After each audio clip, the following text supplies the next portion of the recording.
کہا تو وہ میری ہے، تیری وہ بابی ہے، اس نے مصنوعی گوڑی سے نوازتا ہوا بولا۔ سارم نے ڈرنے کی ایکٹنگ کی۔ تو اسے دیکھ کر آہان کا کہہ کر گونجا۔ سارم نے بھی ہلکا سا مسکرا کر اس کا ہاتھ تھا دیا، میری بات کا جواب نہیں دیا۔ سارم ابھی بھی اپنی بات سے پیچھے نہیں ہٹا۔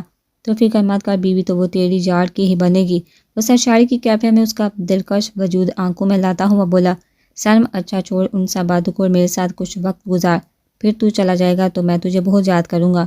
اس کی گردن کے ہاتھ ڈالتا اسے لیے باہر کی طرف بڑھ گیا۔ وہ اپنے گنے چنے رشتوں کے معاملے میں حد درجہ پوزیسو تھا۔ ہاں بیچاری تیری بیوی مجھ سے جل جل کر کوئلہ ہو جائے گی، بھلا میں تیری کوئی گرل فرینڈ ہوں جو تیرے ساتھ وقت گزاروں؟ سارم بتیسی کی نمائش کرتا اس کی گرفت سے خود کو چھڑوا کر بولا۔ بدتمیز انسان، تجھے چھوڑوں گا نہیں، ایک بار ہاتھ تو آ، تیری یہ بتیسی توڑ دوں گا۔ آغان دان پیسا اس کے پیچھے بھاگا تھا۔ وہ فارغ کی طرف سے انتہائی غصے سے گارڈ آیا تھا۔ اب وہ اس کو اچھے سے بتائے گا کہ حشام لاشاری ہے کیا چیز۔ فاریہ حشام لاشاری تم دیکھتی جاؤ، اب میں تمہیں شادی کر کے دکھاؤں گا۔ تم میری نرمی کا بہت ناجائز فائدہ اٹھا لیا، اب اور نہیں۔ وہ فاریہ کی عکس کو ذہن میں لاتے ہوئے بولے۔ اس نے بالکونی میں کھڑے نیچے جھانکا تھا جہاں ماہا لان میں کھڑی پودوں کو گنے میں مصروف تھی۔ کچھ سوچ کر اس نے قدم کمرے سے باہر بڑھائے۔ کچھ دیر میں وہ ان کی پشت پر کھڑا تھا۔ اس نے گلا کھنگال کر اسے اپنی طرف متوجہ کیا۔ ماہا نے چون کو اس کی طرف دیکھا جو اسے ہی گنے میں مصروف تھا۔ ماہا گڑبڑا کر رہ گئی۔ کیا نام ہے تمہارا؟ حشام کو اس کے وجود میں نہ پہلے دلچسپی تھی اور نہ اب ہو رہی تھی۔ اب وہ جہاں آ گیا تھا تو کچھ تو پوچھنا ہی تھا، مگر وہ بڑا بے تکا سا سوال کر گیا۔ اس کے نام سے وہ ناواقف تھوڑی تھا۔ ماہا کے دل میں ہوک سی اٹھی۔ اس کے نام تک سے ناواقف تھا، پر بھلا اسے کیا توقع کرتی جو اس کا نام نہ یاد رکھ سکا؟ اسے کہاں یاد رکھے گا؟ نہ ماہا نام ہے میرا۔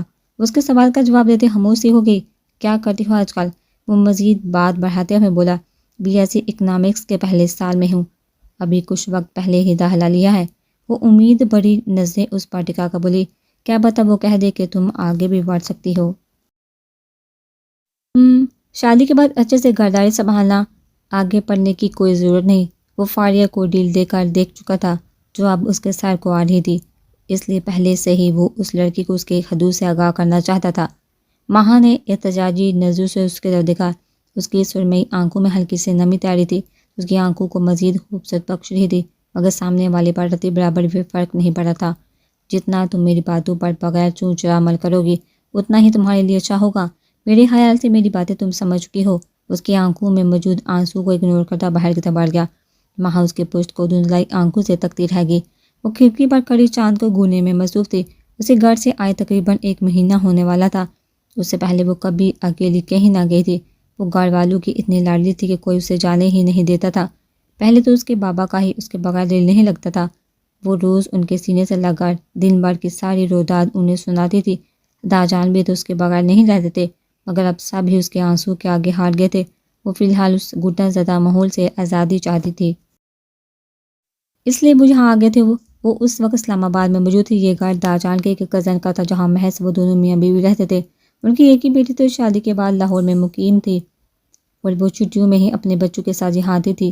جب اس نے گھر سے دور جانے کی بات کی تو داجان کے ذہن میں پہلا خیال انہیں کا آیا تھا، اور وہ پھر راتوں رات ہی اوریت کے ساتھ جہاں گئے تھی۔ انہوں نے بہت محبت سے اس کا استقبال کیا تھا۔ وہ لوگ اس کا اتنا خیال رکھ رہے تھے، اسے ایک پل بھی یہ محسوس نہ ہوا وہ کسی غیر کے گھر میں موجود تھی۔ اس کی اداسی دور کرنے کے لیے اسے کسی نہ کسی چیز میں مصروف رکھتے تھے۔ وہ وقتی طور پر بہل بھی جاتی تھی، مگر رات کے وقت وہ اکیلی ہوتی تھی، پھر وہی زہریلی یادیں اس پر حملہ آور ہونے لگتی تھی۔ وہ گہری سانس لیتی کھڑکی سے ہٹتی بستر پر لیٹ چکی تھی۔ نیند اس کی آنکھوں سے کوسوں دور تھی۔ اکثر رات کے وقت اس کے کانوں میں یزدان کی محبت بڑے جملوں کی باز گشت ہوتی تھی۔ یہاں آ کر وہ ہار جاتی تھی۔ میں بہت جلد آپ کی ایک ایک یاد دل سے نکال کر پھینک دوں گی۔ اٹھ کر بیٹھی سائڈ دراز سے نیند کی گولیاں نکالنے لگی اس کی تو اب اس عادت ہونے لگی تھی، اس کے بغیر تو اسے نیند بھی نہیں آتی تھی۔ نیند کی گولیاں پانی سے نکلتے وہ دوبارہ لیٹ گئی تھی۔ کچھ ہی دیر بعد اس کی آنکھیں باری ہونے لگی تھی۔ رفتہ دیکھتے ہی دیکھتے وہ نیند کی وادیوں میں گم ہوتی چلی گئی تھی۔ وہ کار ڈرائیو کرتا مسلسل اسی کے بارے میں سوچا تھا۔ کئی گھنٹوں کے تھکا دینے والی ڈرائیونگ کے بعد اس کے اعصاب جھنجھنا اٹھے تھے، مگر وہ بھی ڈھیٹ تھا۔ آج کے آج ہی وہ میرو کے پاس پہنچنا چاہتا تھا۔ 1 ماہ پہلے جو خواب اس نے دیکھا تھا وہ آج بھی پوری آب و تاب کے ساتھ ذہن کے پردے پر تازہ تھا۔ وہ خواب کا کیا مطلب تھا وہ نہیں جانتا تھا، وہ نہ ہی وہ جاننا چاہتا تھا اس کا حقیقت سے کوئی تعلق ہے بھی یا نہیں، مگر جب جب اس خواب کے بارے میں سوچتا تھا وہ ڈر سا جاتا تھا۔ اب وہ میرو کی زندگی میں کوئی تکلیف نہیں چاہتا تھا، اسے اب ہر حال میں خوش دیکھنا چاہتا تھا، جس کو دیکھ کر کوئی نہیں کہہ سکتا تھا کہ یہ وہی 2 سال پہلے والی ہنستی مسکراتی میرو ہے۔ ماضی کا ایک منظر آج بھی اسے شدت سے یاد آتا تھا۔ یہ ایک شادی کا منظر تھا جب وہ نشوا کی کسی بات پر کھلکھلا کر ہنسی، دور کھڑا یزدان اسی کی طرف متوجہ تھا۔ یکا یک اسے احساس ہوا کہ لوگ اسی کی طرف متوجہ ہو رہے ہیں، تو وہ لمبے لمبے ڈاک بڑھتا اس تک پہنچا۔ میرو وہ کسنوں میں گری کھڑی تھی جب یزدان نے اسے مخاطب کیا تھا، سب بھی اس کی طرف متوجہ ہو چکے تھے۔ جی، وہ فوراً چہرہ موڑ کر اسی کی طرف متوجہ ہوئی۔ کچھ ضروری بات کریں، وہ سب کو مکمل اگنور کرتا اس کی طرف ہاتھ بڑھا گیا، جس سے کچھ ہچکچاتے ہوئے وہ تھام چکی تھی۔ اسے لیے ذرا سا آگے بڑھا، سب نے منحوس نظروں سے اس کی طرف دیکھا، وہ گڑبڑا کر رہ گئی۔ یزدان کیا کرتے ہیں، سب ہماری طرف دیکھ رہے ہیں۔ وہ ہپا ہپا سے اسے دیکھا، بولی، دیکھنے دو نا جانم، آؤ ہم وہاں چلتے ہیں۔ اسے لیے ایک ہونے والی ٹیبل کی طرف بڑھ گیا۔ ہاں جی، جلدی سے بولیے، کیا بات ہے؟ وہ اجلے بڑے انداز میں اسے دیکھا، بولی۔ یزدان نے غور سے اسے دیکھا تھا، ان کے نکاح کو محض 1 سال ہوا تھا۔ تم یہیں پر بیٹھو، سب کے درمیان جانے کی کوئی ضرورت نہیں۔ اس کے گال پر ہاتھ رکھتا ہوا بولا، پر کیوں یزدان؟ مجھے سب کے ساتھ بیٹھنا ہے۔ وہ روحانسی لہجے میں بولی، یا تم بار بار کھلکھلا کر ہنسی ہو؟ تمہیں پتہ ہے کتنی پیاری لگتی ہو، تمہاری مسکراہٹ کتنی پیاری ہے، نظر لگ جائے گی۔ وہ اس کا روحانسی انداز دیکھ کر نرمی سے بولا، میرو کا دل کیا اپنا ماتھا پیٹ لے، یار تمہاری مسکراہٹوں کو اگر نظر لگی تو میں کہیں کا نہیں رہوں گا۔ اس کے آگے دیوار کی طرح حال ہوتا ہوا بولا، اچھا تو اب بس ایک ہی حال ہے، مجھے قید کر لے۔ اسے گھورتی ہوئی بولی، دل چاہتا ہے تمہیں اپنا دل میں قید کر لو، جہاں کوئی تمہیں دیکھ بھی نہ سکے۔ میرا میروز کا دیوانگی بڑا انداز دیکھتی کھلکھلاتی چلی گئی۔ واقعی اس کی مسکراہٹوں کو نظر لگ گئی تھی۔ یزدان نے سر جھٹک کر ساری سوچوں کو ذہن سے جھٹکا تھا۔ اس کی منظر آ چکی تھی، اس کی آنکھیں چمکی تھی۔ سامنے ایک چھوٹا سا خوبصورت سا گھر تھا جہاں اس کی متاع چاند مقیم تھی۔ اس نے گاڑی سے اترتے احتیاط سے چاروں اور نظر دوڑائی، جیب سے ایک چابی نکالی جس کا انتظام اس کے گارڈ کر چکے تھے۔ اس کے آدمی نے بہت اچھا کام کیا تھا، ہر چیز پرفیکٹ تھی، انہیں اتنا وقت لگ گیا۔ اس نے احتیاط سے دروازہ کھولا اور گھر کے اندر داخل ہوا۔ اس گھر میں محض 2 کمرے تھے۔ بائیں جانب والے کمرے میں اس کی زندگی موجود تھی۔ اس کے کمرے کا دروازہ کھولنے میں اسے ذرا وقت دقت نہ پیش آئی۔ انہیں پہلی نگاہ ہی بستر پر ڈالی تھی جہاں اس کی زندگی تھی۔ وہ قدم قدم چلتا اس کے نزدیک آتا، ایک قدم پر ٹھہر گیا۔ وہ ایک قدم مزید نزدیک آتا، بستر کے کنارے پر ٹک گیا۔ انہیں بڑے احتیاط سے اس کا ہاتھ اپنے ہاتھوں میں قید کیا، پھر اپنے ہونٹوں سے لگاتے اس پر بوسہ دیا تھا، مگر وہ ہلی تک نہ تھی۔ وہ تو یہ شروع سے جانتا تھا کہ وہ نیند کی کتنی پکی ہے۔ اس کی نظر سائڈ ٹیبل پر پڑی اس ڈبی پر گئی تھی۔ ماتھے پر بال ڈالے وہ ڈبی اٹھائی تھی، جسے دیکھ اسے جھٹکا لگا تھا۔ نیند کی گولیاں؟ کیا میرو نیند کی گولیاں استعمال کرتی ہے؟ اس کے چہرے کا رنگ پھیکا پڑا تھا۔ یہ سوچ ہی سوہانے روح تھی کہ اس کی ہر تکلیف کی وجہ وہ تھا۔ ڈبی آدھی خالی تھی، جو اس بات کی گواہ تھی کہ اس کا روز ہی استعمال ہو رہا تھا۔ انہیں وہ ڈبی اٹھا کر ڈسٹ بین میں پھینکی تھی۔ آئی ایم سوری، وہ ایک دفعہ پھر اس کے ہاتھوں کو لبوں سے لگا گیا۔ یزدان نے ایک پل کے لیے نظر اس کے چہرے پر سے نہ ہٹائی، اس کی طرف جھکا، اس کی پیشانی پر ہونٹ اٹکا گا۔ کتنے ہی پل ایسے ہی گزر گئے۔ یزدان کو اپنے رگ رگ پہ سکون دوڑتا ہوا محسوس ہوا۔ رات کی سیاہی میں ہی وہ اس کے نازک وجود کو احتیاط سے اٹھائے باہر کی طرف بڑھ گیا۔ اس کے وجود میں ذرا بھی جنبش نہ ہوئی تھی۔ یزدان نے اس کے ڈھلکتے سر کو احتیاط سے سینے سے لگایا تھا۔ وہ اس گھر سے نکلتا اپنی گاڑی کی طرف بڑھا، احتیاط سے اس کے وجود کو بیک سیٹ پر لٹایا تھا۔ پھر اس کی گاڑی کالی رات میں مختلف راستوں سے گزرتی فراٹے بننے لگی۔ آدھی رات سے زیادہ کا وقت گزر چکا تھا جب وہ مطلوبہ مقام پر پہنچ چکا تھا۔ کے مقام پر چھوٹا سا مگر نہایت خوبصورت سا کاٹیج تھا۔ اس کے ساتھ مسلسل ڈرائیونگ کی وجہ سے تھکن کا شکار تھا۔ اس نے گاڑی کا پچھلا دروازہ کھولا، پھر احتیاط سے اس کے وجود کو اٹھاتا اندر کی طرف بڑھ گیا۔ دروازہ کھولتے اس نے ایک نظر چاروں اور دوڑائی تھی۔ بائیں طرف چھوٹا سا اوپن کچن تھا، سامنے چھوٹا سا مگر خوبصورت سے سجایا گیا لاؤنج تھا۔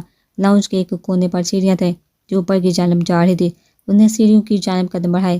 5 سیڑھیاں چڑھتے ذرا سا آگے اوپر ایک ہی کمرہ تھا۔ انہیں اندر داخل ہوتے کمرے کا جائزہ لیا۔ کمرہ خاصا کشادہ تھا۔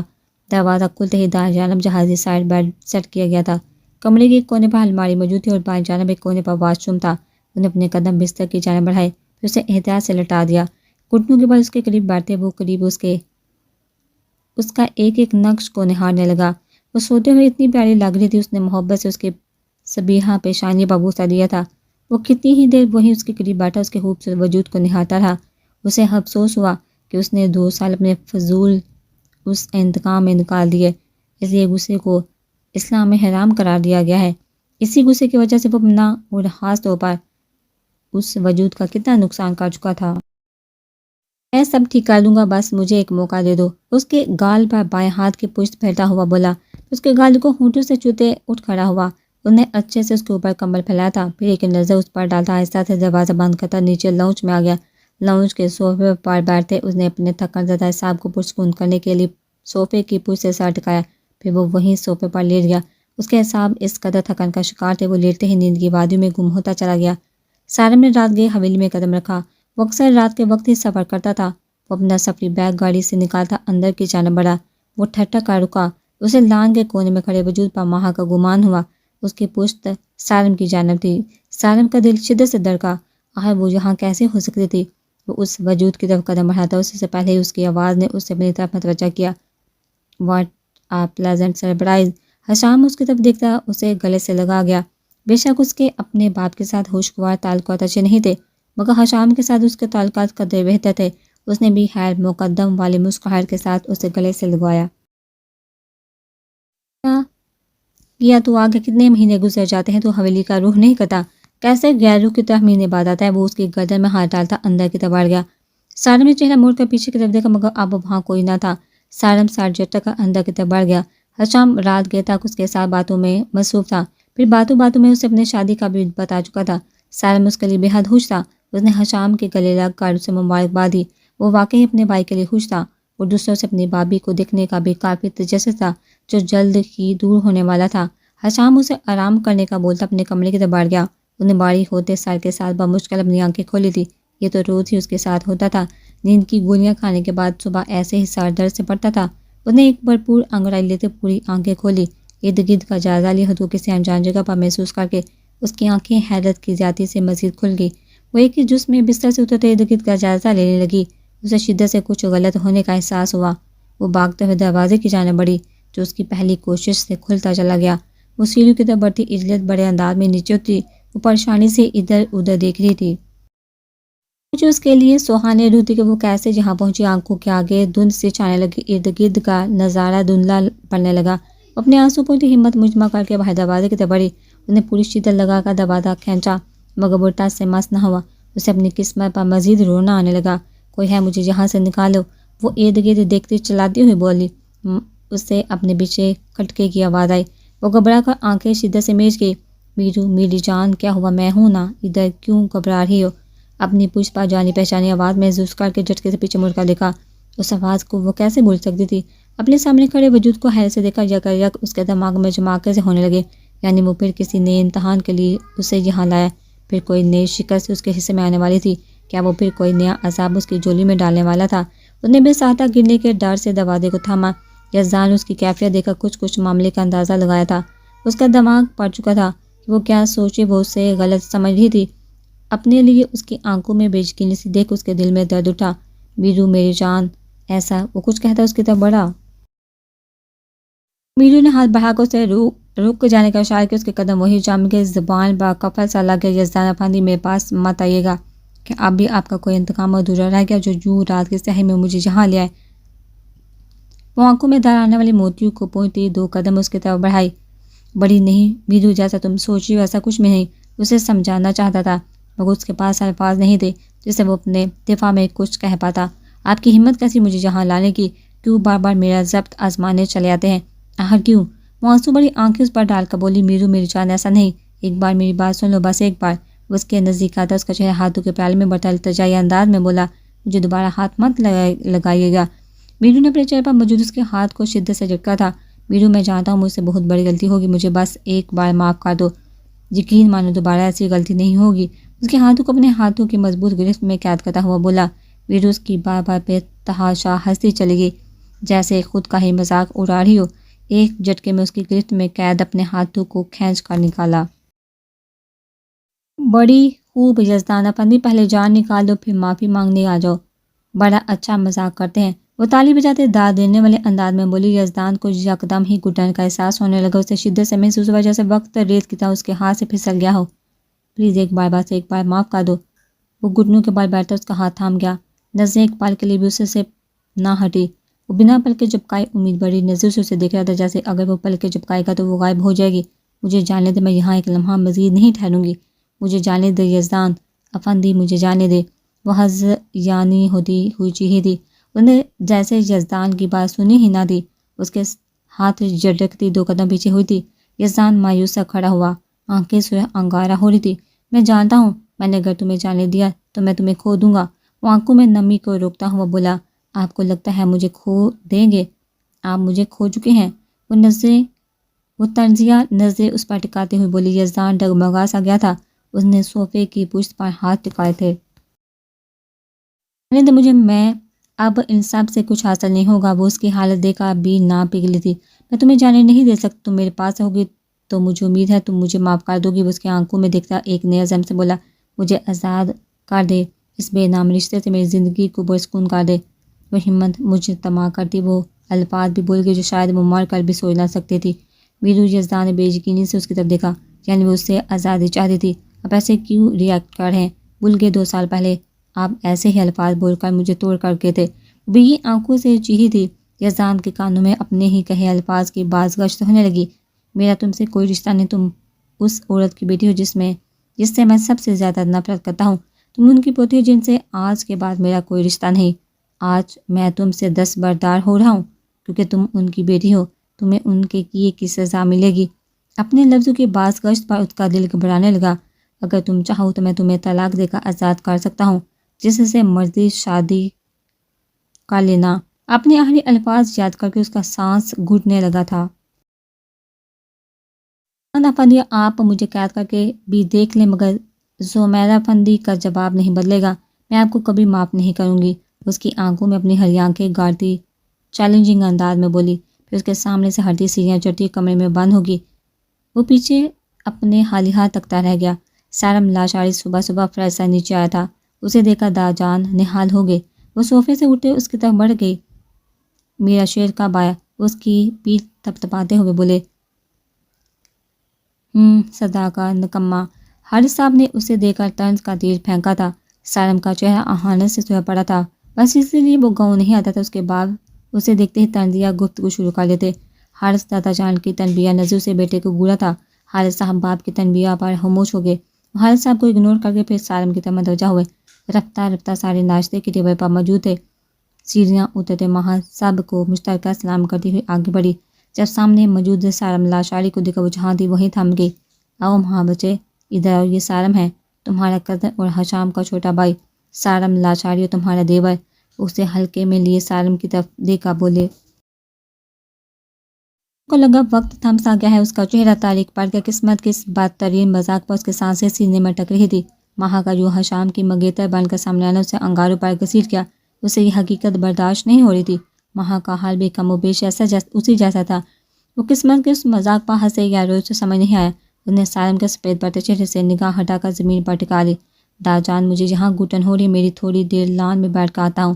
داجان نے اس بار میں ساحلہ کو اچانک کی اجازت دی۔ آج وہ پورے 1 مہینے کے بعد یونیورسٹی آئی تھی۔ بلیک ٹاپ کے ساتھ بلیک ہی جینز پہن رکھی تھی۔ چہرے پر نفاست سے کیا گیا میک اپ اسے حسین دکھا رہا تھا۔ ہائی ہیلز کی آواز آتے جاتے لوگوں کو متوجہ کر رہا تھا۔ کچھ اس کا دعوت دیتا نظارہ لوگوں کی متوجہ ہونے کی وجہ تھا۔ اس کی نظر چاروں اور احان کو تلاش کر رہی تھی جو اسے کینٹین میں بیٹھا نظر آیا، مگر جیسے قریب آئی احان کے قریب بیٹھے وجود کو دیکھتی اپنی جگہ جم سی کی۔ ماتھے پر شکنوں کا جال بچھا تھا۔ احان اس وقت نشوا کے ساتھ موجود تھا۔ نشوا اس کے دیکھنے کے انداز پر جنجلا سی گئی تھی۔ وہ جہاں ہوتی تھی وہ وہیں پہنچ جاتا تھا، کبھی اسے نوٹ دینے کے بہانے، کبھی اسے پڑھانے کے آفر کرنے کے بہانے۔ اس کی بولتی آنکھیں جو پیغام دیتی تھی، جانے دل اسے قبول کرنے پر کیوں آمادہ نہ تھا۔ وہ نظر انداز کرتی نوٹس کھولے کچھ لکھنے میں مصروف تھی جب زارا اسے تیز تیز چلتے ان کے قریب آئی۔ چیپ گرل، تم میرے ہان کے ساتھ کیا کر رہی ہو؟ ان کے پاس آتی بدتمیزی سے بولے۔ دونوں نے بیک وقت پڑھنے والے افطار کو دیکھا۔ اسے سامنے دیکھا، احان کے ماتھے پر بال پڑے۔ وہ 1 مہینہ یہاں نہیں تھی تو اسے سکون تھا۔ احان نے کوفر سے آنکھیں گھمائی۔ زبان سنبھال کر بات کرو زارا، یہ کیسی لینگویج استعمال کر رہی ہو؟ وہ درجکی سے بولا، ٹھیک ہی تو کہہ رہی ہوں۔ زارا دو بدو بولی۔ نشوا نے ان دونوں کو مقابل آتا دیکھ وہاں سے جانا ضروری سمجھا۔ بہت اہمیت رکھتی ہے احان افندی کی زندگی میں یہ لڑکی، سمجھی تم؟ دور ہو مجھ سے بھی اور اس سے بھی۔ احان کی باتوں پر زارا نے کوفہ سے اسے دکھا۔ تمہارا معیار یہ ہے 2 کی لڑکی؟ زارا نشوا کو کھا جانے والی نظروں سے گوٹے ہوئے بولی، 2 یہ نہیں بلکہ تم ہو، تمہاری کوئی عزت نفس ہے بھی یا نہیں؟ میں تمہیں بار بار جھٹک چکا ہوں مگر تم پھر بھی اپنی بےزتی کروانے آ جاتی ہو۔ آخری بار وارن کر رہا ہوں، مجھے تم میں رتی برابر بھی دلچسپی نہیں۔ وہ وارن کرنے والے انداز میں بولا۔ نشوا سانس روک اس کا اٹل انداز دیکھ رہی تھی۔ انہوں نے نشوا کا ہاتھ تھاما اور اسے لیے کینٹین سے باہر نکل گیا۔ نشوا حیرانی سے اس کی طرف دیکھ رہی تھی۔ اسے اس کے کلاس روم کے باہر چھوڑتا اس کا گال تپ تپاتا باہر کی جانب بڑھ گیا۔ گارڈن میں بے چینی سے ادھر ادھر ٹہل رہا تھا۔ کیسے ہو سکتا یہ؟ آخر کیسے؟ ماہ ہی کیوں؟ یا خدا! یہ سوچ کر اسے گھٹن ہو رہی تھی کہ ماہ اس کی بابی بننے والی ہے، وہ کیسے یہ سب برداشت کرے گا؟ اس نے اسے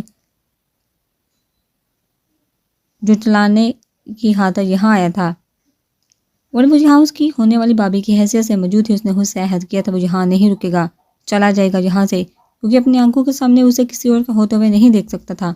میرو تب سے بستر پر ایک پوزیشن میں بیٹھی تھی، آنکھوں سے گرم سیال بہہ بہہ کر خشک ہو چکا تھا۔ جانے کیوں وہ اب اسے یہاں لایا تھا؟ اس سے صحیح بچنے کی خاطر وہ یہاں ہی تھی۔ جب جب اسے دیکھتی تھی اسے شدت سے اپنا نقصان یاد آنے لگتا تھا۔ 2 سال لوگوں کی کڑوی باتیں سنی تھی جس کی وجہ سے صرف اور صرف یزدان تھا، تو کیسے وہ اسے یوں معافی مانگنے آ سکتا تھا اور اس اذیت کا اندازہ ابھی نہیں لگا سکتا تھا جو وہ جو اتنی آسانی سے سب بلائے معافی مانگنے آ گیا تھا۔ وہ ہرگز بھی اسے معاف نہیں کر سکتی تھی۔ کل پوری رات اس نے کانٹوں پر بسر کی تھی۔ رات بھر جاگنے کی وجہ سے اس کا جسم بخار سے بھڑکنے لگا تھا، پھر ہر درجہ سرا ہو رہا تھا جو بخار کی شدت کا گواہ تھا۔ آنکھیں رات بھر جاگنے کی خماری کر رہی تھی۔ ایک دن میں ہی کیا حالت بنا لی۔ حشام اس کے کمرے میں آتا فکر مندی سے اس کے قریب ہی بیٹھ گیا۔ میں ٹھیک ہوں بھائی، بس ہلکا سا بخار ہے، وہ اس سے تسلی دینے کی غرض سے لاپرواہی بڑے انداز میں بولا۔ سیریسلی یہ تجھے ہلکا سا لگ رہا ہے؟ چہرہ دیکھ اپنا کیسے سرخ ہوا پڑا ہے۔ اس کا سرخ چہرہ پریشانی سے دیکھتا ہوا بولا۔ سالم اس کی بات پر کچھ بول ہی نہ پایا۔ جلدی سے فریش ہو کر نیچے آ، ہم ڈاکٹر کے پاس جا رہے ہیں، وہ حکم صادر کرتا اٹھ کھڑا ہوا۔ بھائی میں ٹھیک ہوں، مجھے کہیں نہیں جانا، میں میڈیسن لے لوں گا، وہ جھنجھلاہٹ بڑے انداز میں بولا۔ اس پر کثافت سے چاہیے وہ کہیں بھی نہیں جانا چاہتا تھا۔ جلدی سے فریش ہو کر آ، میں تیری کوئی بات نہیں مان رہا، سمجھے؟ وہ تنبیہ کرنے والے انداز میں کہتا کمرے سے نکلتا چلا گیا۔ سالم بیزاری سے اٹھ الماری میں سے جو بھی کپڑے ہاتھ لگے سے لیتا واش روم کی طرف بڑھ گیا۔ 10 منٹ بعد وہ تھکا تھکا سا نیچے آیا تھا۔ میرے چاند کو نظر لگی اپنی ماں کے اس انداز پر ذرا سا مسکرایا تھا۔ جنوں نے کچھ پڑتے اس پر پھونک ماری، اس کی پیشانی چومی۔ ماما ریلیکس، میں بالکل ٹھیک ہوں، بس ہلکا سا بخار ہے بھائی، ایسے ہی سب کو پریشان کر رہے ہیں۔ وہ ماں کے بازو لپٹتا تسلی دینے والے انداز میں بولا۔ حشام بالکل صحیح کہہ رہا ہے، اپنا چہرہ دیکھ کیسے سرخ ہو رہا ہے۔ ایک بار ڈاکٹر کو دکھا لی، اس نے دھیمی سے مسکرا کر اس بات میں سر ہلایا۔ ماں کب سے ٹکی ٹکی باندھے اسے دیکھ رہی تھی۔ وہ ایک اچھا انسان ہونے کے ساتھ ساتھ اچھا بیٹا بھی تھا۔ اس کے انکار کو اس نے اپنی انا کا مسئلہ نہیں بنایا تھا، نہ ہی اسے کوئی نقصان پہنچایا تھا، بلکہ وہ اپنے قول کا پکا تھا۔ وہ خاموشی سے اس کے راستے سے ہٹ گیا تھا، مگر یہاں آ کر دونوں بے بس ہو گئے تھے۔ یہ بات ان دنوں کی ان کے وہم و گمان میں بھی نہ تھی کہ ان دونوں کی ملاقات ایسے ہوگی۔ سالم کی نظر صوفے پر بیٹھی ماں پر پڑی، اس کی مسکراہٹ سمٹ سی گئی۔ ماں پریشانی سے اس کا سرخ چہرہ دیکھ رہی تھی۔ وہ ماں کو جانے کا بولتا باہر کی طرف بڑھ گیا۔ حشام اسے قریب ہی چھوٹے سے ہسپتال میں لایا تھا، وہ ڈاکٹر کے کلینک میں بیٹھا تھا۔ جب حشام کا فون بجا وہ اسے ایکسکیوز کرتا باہر کی جانب بڑھا۔ کال سنتا جب وہ مڑا تو سامنے والے کلینک سے فارغ ایک لیڈی ڈاکٹر کے ہمراہ کھڑی تھی۔ وہ دونوں جانے آپس میں کون سے راز و نیاز کر رہی تھی۔ اسے وہ پہلے سے کمزور لگی۔ وہ ڈاکٹر کی ہدایت سنتی اسباب میں سر ہلا رہی تھی۔ وہ ڈاکٹر سے مصافحہ کرتے جانے کے لیے مڑی تو پہلی نظر سامنے کھڑے حشام لاشاری پر پڑے دونوں ایک لمحے کے لیے ٹھٹک سے گئے تھے، مگر وہ پھر سر جھٹکتے اس کے نزدیک سے ایسے لاپرواہی سے گزری جیسے اسے جانتی نہ ہو۔ حشام کی نظروں نے دور تک اس کا پیچھا کیا۔ فاریہ کو دیکھ، یہاں دیکھ، اس کا دل پریشان ہونے لگا تھا۔ وہ یہاں کیوں تھی؟ کیا وہ بیمار تھی؟ کسی نے بھی اسے انفارم نہیں کیا تھا کہ وہ بیمار ہے، مطلب اسے کیوں بتانے لگی؟ وہ اسے سے اس قدر ناراض تھی۔ انہیں ساری سوچوں کو جھٹکا، اگر وہ خود نہیں بتانا چاہتی تو اسے بھی جاننے میں دلچسپی نہیں رکھنی چاہیے تھی۔ وہاں تو وہ مضبوط بنتی گڑا گئی تھی، مگر گڑا کر وہ بڑبڑی ریت کی مانند بستر پر ڈھیر ہوتی چلی گئی۔ وہ اپنے دکھوں میں اس قدر مگن تھی کہ اس طرف اس کا دھیان ہی نہ گیا تھا۔ وہ کیسے اس چیز کو فراموش کر سکتی تھی؟ 3 دن پہلے جب اس کی طبیعت بے حد خراب ہوئی تب اس نے ڈاکٹر کو چیک اپ کروایا تو جو خبر اس کو ملی وہ اس کے لیے سہانے روح تھی۔ یہاں اس سے خود کا وجود ہی نہیں سنبھالتا تھا، وہ کسی اور کا وجود کیسے سنبھال سکتی تھی؟ اس کی پریگنینسی کو 2 ماہ ہونے والے تھے مگر وہ اس سے سب سے انجان رہی۔ پچھلے کچھ دنوں سے اس کی حالت اس قدر خراب تھی کہ اس سے کچھ بھی کھایا پیا نہیں جا رہا تھا۔ اس کے باوجود اس کا دھیان اس طرف نہ گیا۔ آج بھی اس کی طبیعت ٹھیک نہیں تھی تو اس نے ڈاکٹر کو چیک کروانے کا سوچا۔ ڈاکٹر نے سختی سے اسے اپنی ڈائٹ ٹھیک رکھنے اور پریشانی سے دور رہنے کو کہا تھا، پر وہ انہیں کیا پتا تھی کہ اس کی زندگی خود ایک پریشانی تھی، تو کیوں کر وہ پریشانیوں سے دور رہ سکتی تھی۔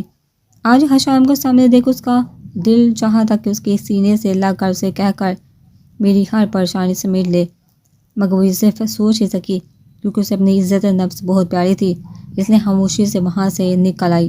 کوئی نہیں تھا اس کا خیال رکھنے کو۔ وہ اپنی طرف سے لاپرواہ سی ہو گئی تھی۔ ماضی اتفاق سے حشام کے بھی وہی سبجیکٹ تھے جو فاریہ کے تھے۔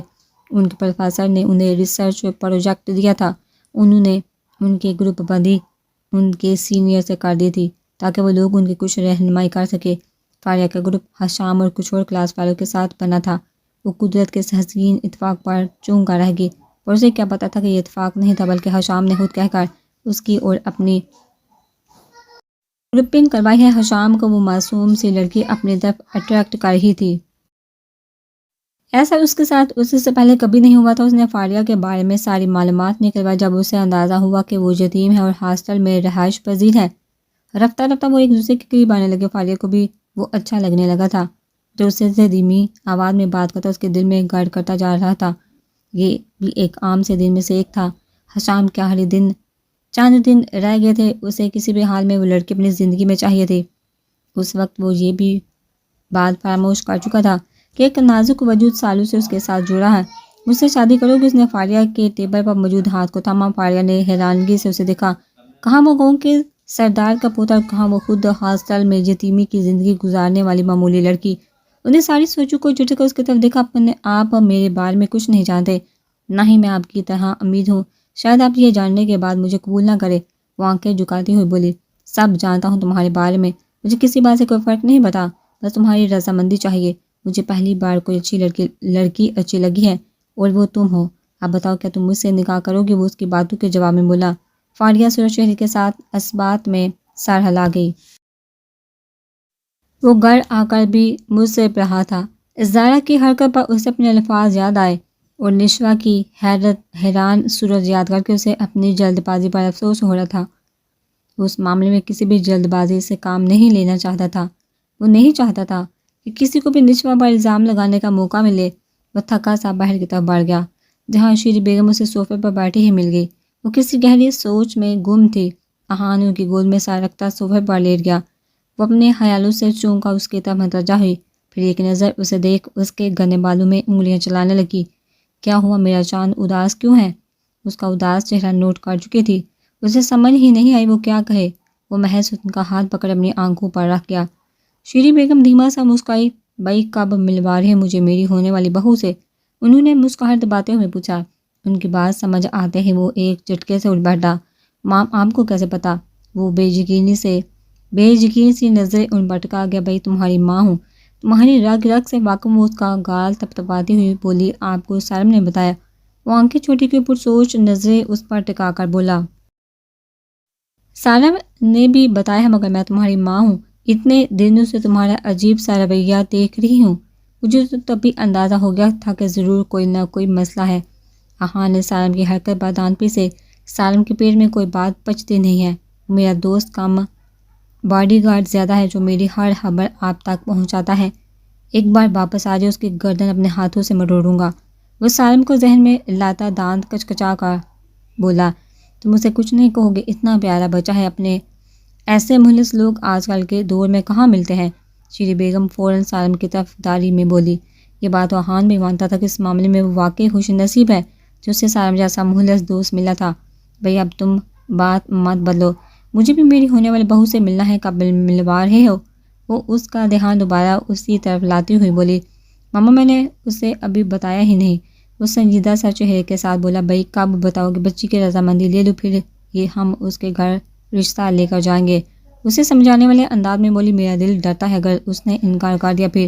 وہ ماں کی طرف دیکھتا ہوا بولا، اتنا پیارا میرا بیٹا ہے، کوئی اس سے انکار کر ہی نہیں سکتا۔ وہ دھیمی سی مسکراتی ہوئی بولی، اب ایسی بھی بات نہیں، ہر ماں کو اپنا بچہ ایسے ہی پیارا لگتا ہے۔ کبھی آپ نے دیکھا کہ کسی ماں کو اپنے بچے میں حامی نظر آئے؟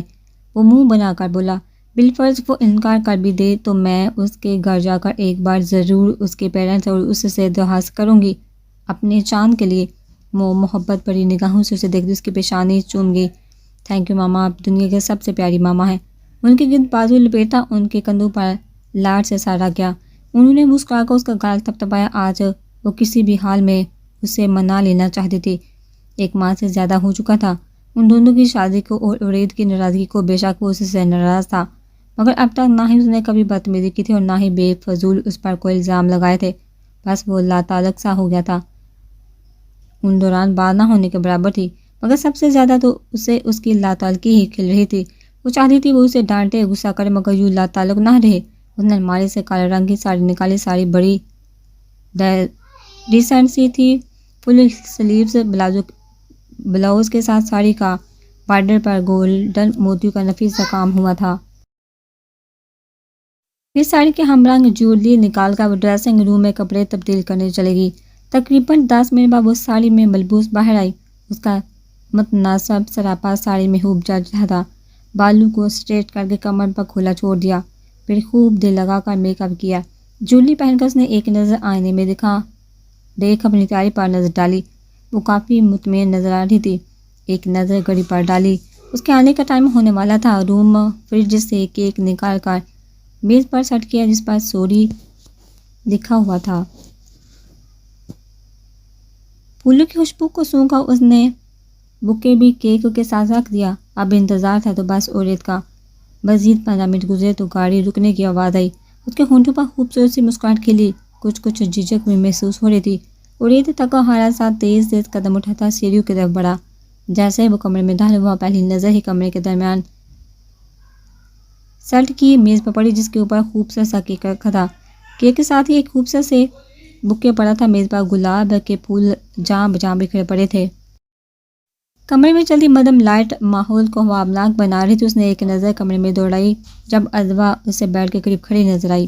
بلیک ساڑی میں ملبوس اس کا حسن دو آتشا لگ رہا تھا۔ کمرے کی مدم لائٹ میں بھی اس کی تیاری کو بھرپور ملاحظہ کر چکا تھا۔ اسے دیکھ اس کا دل شدت سے دھڑکا تھا، مگر پھر لاتعلقی کا مظاہرہ کرتے الماری کی طرف بڑھا۔ الماری میں سے نائٹ ڈریس نکالتا زور سے واش روم کا دروازہ بند کرتا اندر بند ہو گیا۔ ازوا وہ جو تب سے سر جھکائے کھڑی تھی، دروازہ بند ہونے پر جھکا سر اٹھایا۔ اس کا یوں اگنور کر کے جانا اس کی آنکھوں میں پانی بھر گیا، مگر وہ بغیر ہمت ہارے اس کے باہر نکلنے کا انتظار کرنے لگی۔ کچھ دیر بعد وہ پولیس یونیفارم تبدیل کرتا باہر آیا۔ اسے دیکھے بنا اس کی طرف بالکونی کی طرف جانے لگا۔ جب ازوا ہمت مجمع کرتی اس کے راہ میں حال ہوئی، آپ اس پاس کریے نا، آپ کا ہم سے یوں لا تعلق رہنا ہم سے برداشت نہیں ہو رہا۔ وہ اس سے بڑی آنکھیں اٹھا کر اسے دیکھتی ہوئی بولی۔ اس کے آنسو بڑی آنکھوں میں دیکھ اس کا دل ڈوب کر ابھرا۔ وہ اتنی حسین لگ رہی تھی، اس کا دل اس کے نقش میں الجھ کر رہ گیا۔ پچھلے ایک ماہ سے وہ اسے اگنور کر رہا تھا، مگر اس کا اپنا دل بھی اس سے لا تعلق رہ ہی نہیں پاتا تھا۔ اب اس کا دل چاہ رہا تھا کہ ہر چیز بھول کر اسے سینے سے لگا لے۔ اس کی ہزل براؤن آنکھوں کو جھلملاتے آنسو سے بے بس کر رہے تھے۔ ازوا اس وقت میں بہت تھکا ہوا ہوں، کچھ دیر ریلیکس کرنا چاہتا ہوں۔ میرے راستے سے ہٹو یا چاہتی ہو میں کمرے سے باہر چلا جاؤں؟ وہ بغیر اسے دیکھے منہ موڑتا ہوا بولا۔ آپ ہمارے ساتھ ایسا نہیں کر سکتے۔ وہ اس کے سینے سے سر ٹکاتی شدت سے روتے ہوئے بولی۔ وہ جہاں تھا وہیں تھم گیا، یہاں آ کے وہ بے بس ہو جاتا تھا۔ اس کی آنکھیں بند کر کے کھولی اور دھیرے سے اسے خود سے جدا کیا تھا۔ میں آپ کا دھوکا بھولا نہیں ہوں، آپ پر یقین کرنا اب میرے لیے بہت مشکل امر ہے۔ وہ 2 قدم پیچھے ہٹا اس سے دور ہوا۔ جب یہ سوچتا ہوں وہ گھٹیا انسان آپ کا شوہر تھا، دل میں آگ سی لگنے لگتی ہے۔ شاید میں یہ بات کبھی نہ بھول پاؤں۔ اس کا سجا سنورا روپ پر نظر ڈالتا کمرے سے نکلنے کے لیے قدم بڑھا گیا۔ عورت میں مر جاؤں گی، پلیز میرے ساتھ ایسا مت کرے، مجھے چھوڑ کر مت جائیے، مجھے ٹوٹنے سے بچا لے، وہ بے تحاشا روتے ہوئے بولی۔ وہ کمرے سے نکل کر سیڑھی کی طرف بڑھا۔ اس کے کان میں بار بار ایک ہی جملہ گونجا تھا، عورت میں مر جاؤں گی۔ عرید کے قدم آگے بڑھنے سے انکاری ہوئے وہ ایک قدم بھی مزید نہ بڑھا سکا۔ اگر آج وہ اسے چھوڑ کر چلا گیا تو شاید وہ واقعی بکھر جائے گی۔ اس نے تیزی سے قدم واپسی کی طرف بڑھائے۔ اسے روتا بکھرتا وہ خود بھی نہیں دیکھ سکتا تھا۔ اس نے جیسے ہی کمرے میں قدم رکھا پہلی نظر ہی اس کی ٹوٹی بکھری حالت پر پڑی، جو خود کو گرنے سے بچانے کے لیے صوفے کے ساتھ پشت لگائے ایک ہاتھ صوفے پر رکھے لمبے لمبے سانس لے رہی تھی۔ اگر شاید اب بھی وہ اس کی طرف قدم نہ بڑھاتا تو وہ ٹوٹ کر ریزہ ریزہ ہو جاتی۔ عرید ایک ہی جست میں اس تک پہنچتا، اس کے ہلتے وجود کو خود میں بیچ گیا۔ اضواء نے سر اٹھا کر اسے دیکھا نہیں تھا، مگر وہ اس کی خوشبو سے، اس کے مضبوط ہثار سے اسے پہچان گئی تھی۔ اس کی شرٹ کو مٹھیوں میں دبوچے مزید شدت سے رونے لگی۔ وہ دانت پینتے اس کا یہ انداز ملاحظہ کر رہا تھا۔ اسے خود پر غصہ آ رہا تھا، کیسے وہ اس کو اتنی دیر سزا دے سکتا تھا۔ کافی دیر تک جب وہ چپ نہ ہوئی تو عرید جھنجھلا سا گیا تھا۔ اسے روتے دیکھ عرید کو تکلیف ہو رہی تھی۔ اضواء یار بس کرے نا پلیز، میری غلطی ہے، مجھے آپ سے لا تعلقی نہیں برتنی چاہیے تھی، میری طرف تو دیکھیے یار، میں معافی مانگتا ہوں جان، اب تو چپ کر جاؤ اور اپنے عورت کو معاف کر دو۔ عرید نے اسے اٹھ کے روبرو کرنا چاہا جو روتے ہوئے نفی میں سر ہلا گئی۔ اچھا چلیے آئیے کیک کاٹتے ہیں، نہیں تو آپ کی ساری محنت برباد ہو جائے گی۔ وہ اس کے بالوں میں انگلیاں چلاتا ہوا بولا۔ ایک بار پھر اس کا سر نفی میں ہلا۔ اگر میں کہوں کہ میں آپ پر کبھی بھروسہ نہیں کر پاؤں گا، اسے پتہ تھا اب وہ ضرور اس سے جھگڑا کرے گی۔ اس نے جان بوجھ کر یہ جملہ بولا تھا تاکہ وہ اس سے لڑے، ناراض ہو مگر رونا تو بند کرے۔ اضواء نے روتے ہوئے اس کے سینے پر ہاتھ مارتے احتجاج کیا۔ اب بہت برے ہیں، قطع ہماری سانسیں کھینتے ہیں۔ وہ سر اٹھاتی ہوا ہمر نظروں سے بولی، آپ کو ہم پر یقین کرنا پڑے گا، سمجھے؟ وہ دوست بڑے انداز میں بولی۔ عرید نے سمجھتے ہوئے اس بات میں سر ہلایا۔ اگر میں آج چلا جاتا، واپس نہ آتا تو آپ کیا کرتی؟ اس کے گرد بازو کا ہثار بناتا ہوا بولا۔ تو میں چلی جاتی آپ کی زندگی سے۔ جس رشتے میں یقین ہی نہ ہو پھر اسے گھسیٹنے کا کیا فائدہ؟ کیونکہ شک ایک ایسا کیڑا ہے جو کسی مضبوط سے مضبوط رشتے کو بھی کھوکھلا کر کے رکھ دیتا ہے۔ پھر چاہے ہم جتنا بھی زور لگا لیں، اس رشتے کی ڈور ٹوٹ کر رہتی ہے۔ اس کی آنکھوں میں دیکھتے ہوئے بولی۔ عرید واقعی لاجواب ہو گیا تھا۔ ویسے ایک بات تو بتاؤ، اتنے آنسو لاتی کہاں سے ہو؟ پتہ ہے نا میں ان آنسو سے پگھل جاتا ہوں۔ یہ آنسو مجھے تمہاری آنکھوں میں بالکل بھی پسند نہیں، اسی لیے بار بار مجھے آزماتی ہو۔ وہ پلکوں پر ٹھہرے موتی کو اپنی انگلی کو پورے سے چنتا ہوا بولا۔ جھوٹ، بالکل جھوٹ۔ پچھلے ایک مہینے سے آپ نے ہمیں رلایا، کتنا رلایا۔ آپ کی بے اعتنائی سے ہم بار بار تڑپے ہیں مگر آپ کو ہم پر رحم نہیں آیا۔ وہ شکوہ کی نظر اس پر ٹکاتی ہوئی بولی۔ وہ باری باری اس کی بھیگی آنکھوں کو چومتا ہوا بولا۔ اضواء کی پلکیں شرم سے سایہ فگن ہوئی۔ میں آپ کو بہت سب بتانا چاہتی ہوں، ہماری بات سنیے، میں نہیں چاہتی کسی دوسرے کی باتوں میں آ کر آپ مجھ پر شک کریں، کیونکہ آپ کی آنکھوں میں اپنے لیے بے اعتباری نہیں دیکھ سکتی میں۔ وہ نظریں جھکاتی اس کی شرٹ کے بٹنوں پر انگلی پھیرتے ہوئے بولی۔ مجھے کچھ نہیں جانا، مجھے میری اضواء پر یقین ہے۔ وہ تو بس وقتی غصہ تھا، ان لوگوں نے آپ کے بارے میں جو بکواس کی تھی اسے سن کر ہمارا دماغ حرام ہو گیا تھا۔ اسے اپنے ساتھ کا یقین دلاتا ہوا بولا، مگر پھر بھی میں سب کچھ آپ کو بتانا چاہتی ہوں۔ وہ مزید بولنا چاہتی تھی جب عرید نے اس کے لبوں پر انگلی جما کر اسے خاموش کروا دیا۔ آج ہمارے درمیان کوئی دوسرا بالکل نہیں آئے گا۔ آج بس آپ ہوگی، میں اور میری منمانیاں، جو آپ کو اس نازک جان پر سہنی ہوگی۔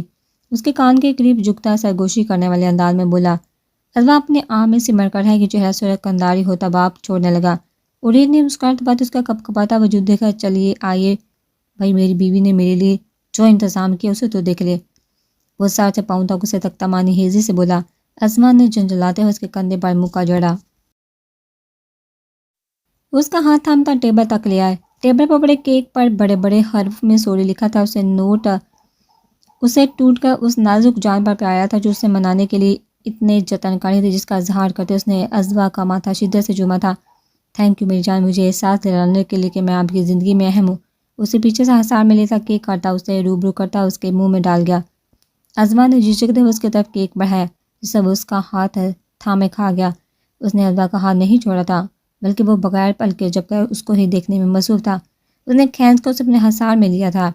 ویسے یہ بلیک کر تم پر بہت سوٹ کر ہے، جیسے بنا ہی تمہارے لیے ہو۔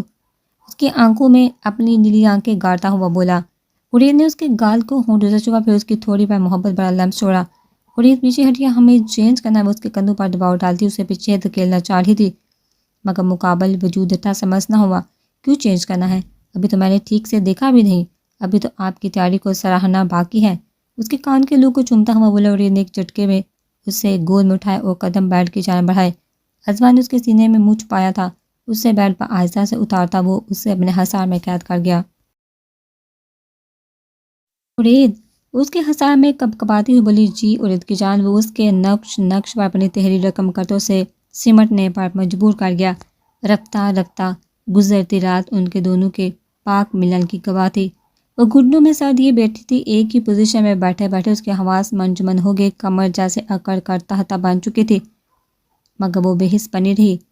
کوئی دروازہ کھول کر اندر داخل ہوا، مگر اس نے سر نہیں اٹھایا تھا، کیونکہ وہ جانتی تھی کہ آنے والا کون ہے۔ بیجو میری جان کھانا کھا لو۔ یزدان خود بھی بکھرا سا کھڑا تھا، مگر اسے احساس تھا وہ صبح سے بھوکی ہے، اس لیے وہ ہر چیز پر سے پشت ڈال کر اس کے لیے سخت سردی میں کھانا لایا تھا۔ بیجو پلیز، تمہاری ناراضگی مجھ سے ہے یار، کھانا کھا لو۔ وہ التجائی انداز میں ابھی بھی وہیں کھڑا تھا۔ بیجو نے جھکا سر اٹھا کر اس کی طرف دیکھا تھا، اس کے رونے کے بعد سرخ ہوتی آنکھوں کو دیکھ تڑپ اٹھا تھا، مگر بولا کچھ نہیں، کیونکہ وہ اتنی سخت ناراض تھی۔ اگر اس کی بات مان کر کھانا کھا لیتی تو یہ بھی غنیمت تھی۔ اگر تم میرے سامنے نہیں کھانا چاہتی تو میں کھانا رکھ کے جا رہا ہوں، پلیز کھا لینا۔ اس نے کھانا ٹیبل پر جمائے قدم باہر کی جانب بڑھائے۔ رکیے۔ یزدان کے چلتے قدم تھم کے اس نے حیران بڑی نظروں سے مڑ کر اس کی جانب دکھا تھا، مجھے میرو کہہ کر مخاطب مت کیجیے گا، یہ حق سے میرے اپنوں کا ہے اور آپ مزید میرے اپنے نہیں اور نہ ہی کبھی ہو سکتے ہیں۔ وہ صفاقی سے اسے دیکھے بغیر بولی میرو۔ اس نے احتجاجی انداز میں اس کی طرف دیکھا جو اتنی سنگ دل ہو گئی تھی، میرو نے جیسے اس کی بات سنی ہی نہیں تھی۔ اب آپ جا سکتے ہیں۔ وہ بستر سے اٹھتی منہ موڑ کر کھڑی ہو گئی۔ یزدان نے تھکی تھکی نگاہ اس کی پشت پر ڈالی اور کمرے سے نکلتا چلا گیا۔ اس کے جاتے ہی کب سے رکے آنسو لڑکیوں کے سوئے بہنے لگے۔ وہ سزا تو یزدان کو دے رہی تھی، مگر تکلیف خود کو بھی دے رہی تھی۔ اس نے گال پر بہتے آنسو کو بے دردی سے رگڑا، پھر واش روم کی طرف بڑھتی منہ دھونے چلے گی۔ 5 منٹ بعد وہ باہر صوفے کی طرف بڑھی جہاں یزدان کچھ دیر پہلے کھانا رکھ کر گیا تھا۔ وہ صوفے پر بیٹھی بے دلی سے کھانا زہر مار کرنے لگی۔ سارم لان میں رکھی کرسی پر بیٹھا لامعانی سوچوں میں گم تھا۔ وہ واپس جانا چاہتا تھا، مگر کسی نے بھی اسے جانے ہی نہ دیا تھا۔ طبیعت پر ایسی سستی چھائی تھی کہ اس کا کچھ بھی کرنے کو دل نہ چاہ رہا تھا۔ ماہا تھوڑی دیر تازہ ہوا کھانے باہر آئی تھی، جب اسے لان میں سالم بیٹھا نظر آیا، کچھ سوچتی وہ اس کی جانب قدم بڑھا گئی۔ سالم کیسی طبیعت ہے باپ کی؟ اس کے نزدیک آتی ہوئی بولی۔ سالم نے چونکہ اس کی طرف دیکھا، ٹھیک ہوں آؤ بیٹھو، وہ منہ سے جواب دیتا قریب ہی پڑی ایک کرسی پر بیٹھنے کا اشارہ کرتا ہوا بولا، نہیں میں تو بس ایسے۔ وہ کچھ کہنا چاہتی تھی جب سالم اس کی بات کرتا ہوا بولا، کیا اب اتنا بے اعتبار ہوں کہ تم 2 گھڑی میرے قریب نہیں بیٹھ سکتی؟ وہ شکوہ زبان پر لاتا ہوا بولا۔ ماں کو سمجھ آئی کیا جواب دے، اس لیے بس خاموشی سے اس کے نزدیک رکھی کرسی پر بیٹھ گئی۔ کیسا عجیب اتفاق ہے نا، میں جس کی یادوں سے با کر آیا ہوں، نصیب نے مجھے ایک بار پھر اس کے روبرو کھڑا گیا ہے۔ اس کے حسین چہرے کو دیکھتا ہوا بولا۔ اس کی بات پر ماں کے چہرے پر سایہ سا لہرایا۔ اس کا سفید پڑتا چہرہ دیکھ کر وہ گہری سانس بھر کر رہ گیا۔ خیر چھوڑو ان سب باتوں کو، یہ بتاؤ کیا تم خوش ہو اس شادی سے؟ وہ بات بدلتا ہوا بولا، میرے خوش ہونے یا نہ ہونے سے بھلا کسی کو کیا فرق پڑتا ہے، بس میرے گھر والے خوش ہیں تو میں خوش۔ اس پر سے نظر ہٹاتی نگاہیں سامنے پل پر ٹکا گئی۔ مجھے فرق پڑتا ہے تمہاری خوشی سے، بے شک تم میرے نصیب میں نہ ہو، مگر جہاں بھی ہو خوش رہو۔ حشام بھائی جیسے سخت دکھتے ہیں ویسے ہیں نہیں، بس وہ خود کو ایسے ظاہر کرتے، دراصل وہ بابا کے نقش قدم پر چلتے ہیں۔ اگر کبھی وہ ان کے راہوں سے ہٹتے ہیں تو پھر انہیں اسی راستے پر لے آتے ہیں، مگر مجھے پورا یقین ہے تم انہیں بدل دو گی۔ وہ بامشکل مسکراہٹ ہونٹوں پر لاتا ہوا بولا، ورنہ یہ اس کا دل ہی جانتا تھا کہ ماہا کا نام کسی اور سے جوڑ کے اسے کسی اور کے ساتھ تصور کر کے اس کا سانس گھٹ رہا تھا۔ پتہ نہیں، بس میں یہ چاہتی ہوں کہ میری زندگی میں کوئی ایسا آئے جو مجھے سمجھے، صرف سکھ میں نہیں بلکہ دکھ میں بھی ساتھ کھڑا ہو۔ وہ جانے کی سوچوں میں کھوئی ہوئی بول رہی تھی، انشاءاللہ ایسا ہی ہوگا، تمہاری ساری دعائیں قبول ہوگی۔ وہ دھیمی مسکراہٹ کے ساتھ بولا، میں چلتی ہوں، تم انجوائے کرو۔ اس کے قریب سے اٹھ کر اندر کی جانب بڑھ گئی۔ سالم ایک بار پھر اکیلا رہ گیا۔ یہ تنہائی تو ساری عمر اب اس کا نصیب تھی۔